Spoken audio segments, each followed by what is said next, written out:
नमस्कार साथियों, स्वागत है आपका अपने YouTube चैनल वाईके ऑनलाइन एजुकेशन में। उम्मीद है आप सब लोग स्वस्थ होंगे, मस्त होंगे और अपनी पढ़ाई में व्यस्त होंगे।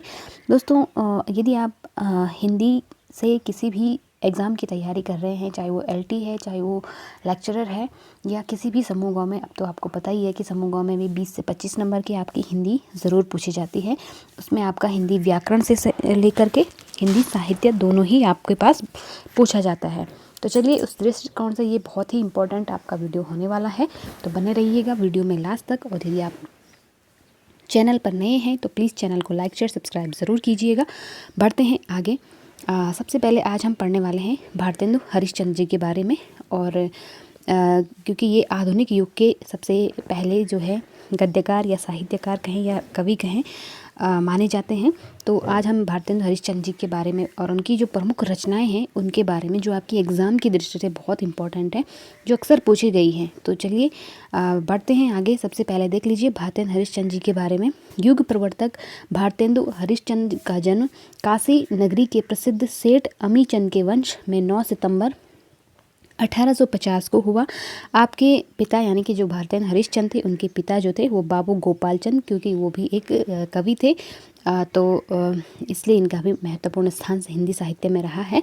इनके घराने में वैभव एवं प्रतिष्ठा थी। जब इनकी अवस्था मात्र 5 वर्ष थी, इनकी माता चल बसी और 10 वर्ष की आयु में पिताजी भी चल बसे। भारतेंदु जी विलक्षण प्रतिभा के व्यक्ति थे।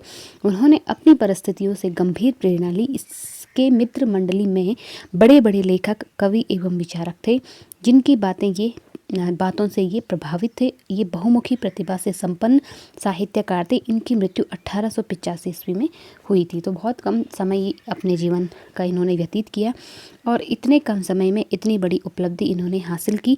आधुनिक हिंदी यानी कि पुनर्जागरण, हिंदी साहित्य का जो पुनर्जागरण है, उसके प्रणेता भारतेंदु हरिश्चंद्र को हम मान सकते हैं या माना जाता है। तो इनकी जो प्रमुख रचनाएं हैं, आज हम उनके बारे में पढ़ने वाले हैं।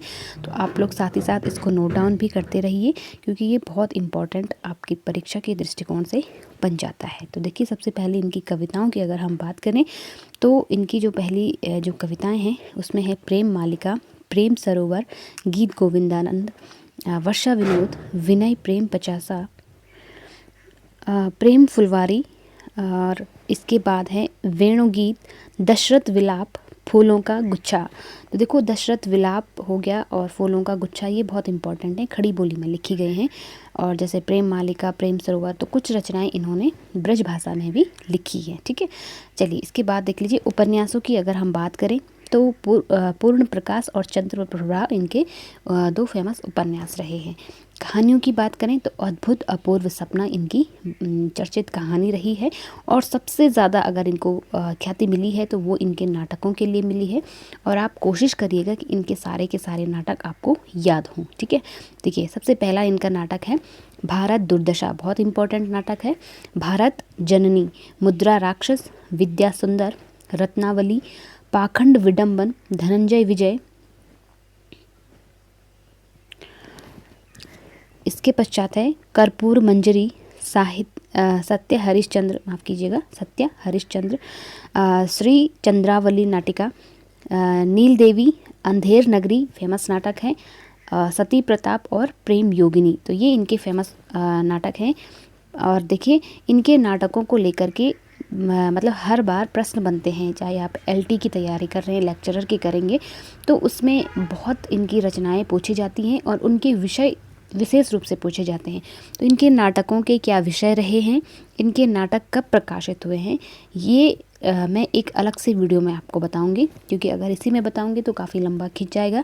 इसलिए जो ये नाटक हैं भारतेंदु के, इनके नाटकों के क्या विषय रहे हैं, किन किन चीज़ों पर इन्होंने नाटक लिखे हैं और कब कब लिखे हैं, तो इस पर एक सेपरेट वीडियो मैं आपको ज़रूर प्रोवाइड कराऊँगी। ठीक, चलिए इसके बाद निबंध है इनका 5वें पैगंबर। और यात्रा वृत्तांत की बात करें तो इनके बहुत ही फेमस यात्रा वृत्तांत रहे हैं सरयू पार की यात्रा, मेहंदावल की यात्रा, लखनऊ की यात्रा और हरिद्वार की यात्रा। तो ये यात्रा वृत्तांत हैं, यहाँ की इन्होंने यात्राएं की हैं और बहुत ही प्रसिद्ध रही हैं। ठीक है, तो ये आपको ध्यान रखना है। और इनके नाटकों को मैंने बताया कि मैं एक सेपरेट वीडियो में आपको डिस्कस करूँगी। तो आज का वीडियो इतना ही है। इनके बारे में आप लोग ज़रूर पढ़िएगा, इसको नोट डाउन भी करते रहिएगा और जो भी मैंने इंपॉर्टेंट चीज़ बताई हैं वो आपको याद होनी चाहिए।